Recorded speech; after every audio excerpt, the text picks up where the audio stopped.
L'Adoua, premier cru, la Micaude du domaine Capitaine Gagnereau.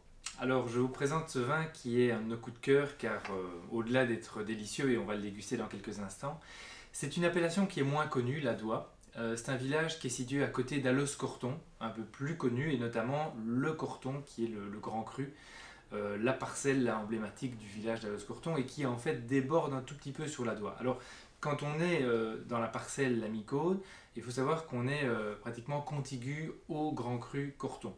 Donc on est vraiment sur des terroirs d'exception et on est dans la côte de Beaune, réputée pour ses vins rouges assez fins, assez soyeux.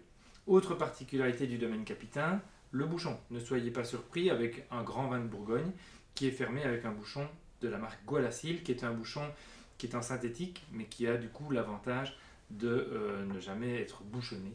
Donc c'est vraiment déjà aussi une bonne chose, il me semble. Alors dégustons cette cuvée qui semble être parfaitement à maturité. Une belle robe grenat. Alors c'est pas très soutenu. Le domaine Capitaine ne va jamais rechercher l'extraction. C'est un domaine qui est connu pour faire des vins tout en finesse, tout en élégance. C'est jamais eux qui iront faire des vins assez structurés, assez extraits. Et donc la robe, typique du pinot noir, elle n'est pas très soutenue. Mais ça ne laisse en rien présager d'une qualité inférieure, loin de là.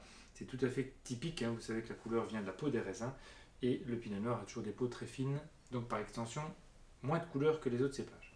Au nez c'est magnifique, c'est un véritable parfum déjà. On retrouve les arômes fruités typiques du pinot. Un tout petit peu de bois, mais c'est vraiment très fondu. Le domaine Capitaine n'est pas adepte de bois neuf, ou en tout cas pas de beaucoup de barriques neuves, donc ça ne marque jamais trop le vin. Et surtout, déjà aujourd'hui, c'est une bouteille qui est magnifique à apprécier. Il est très fondu, comme on dit, il est vraiment à point avec quand on le travaille un petit peu, hein. Je vous encourage vraiment à l'aérer. Une seigneur de fruits à noyaux, donc on retrouve la cerise, le côté prune un petit peu quetch, ça sent la tarte au quetch qui sort du four. C'est vraiment un vin qui semble être à point là. On va voir un petit peu en bouche.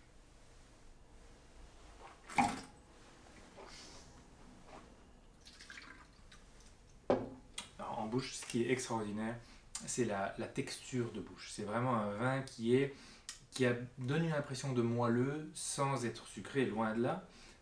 Mais c'est vraiment très doux, très onctueux, très rond, très délicat dans les tanins. Il y a un peu de tanins, il n'y en a pas énormément, mais ils sont extrêmement fondus, certains disent même moités de nos jours, mais voilà, c'est vraiment cette texture très douce, très agréable, parfaitement équilibrée, et je trouve que c'est un vin qui a une belle longueur également. Je goûte encore ce côté fruité, donc c'est vraiment une bouteille d'exception. À apprécier sur des viandes blanches, c'est pas un vin très puissant, donc prenez des volailles, prenez peut-être un coq au vin rouge, voilà, des cailles, des viandes qui sont pas très fortes en soi, mais qui vont amener une finesse, un côté moelleux, et puis peut-être du veau également, un carré de veau pourrait être bien. Et sinon, oui, sur certains fromages, on rappelle les fromages de Bourgogne, l'ami du Chambertin notamment pourrait très bien convenir, mais c'est vraiment une très belle bouteille à apprécier dès à présent, donc n'hésitez pas à découvrir l'appellation L'Adoua, premier cru, la Micaude. Bonne dégustation.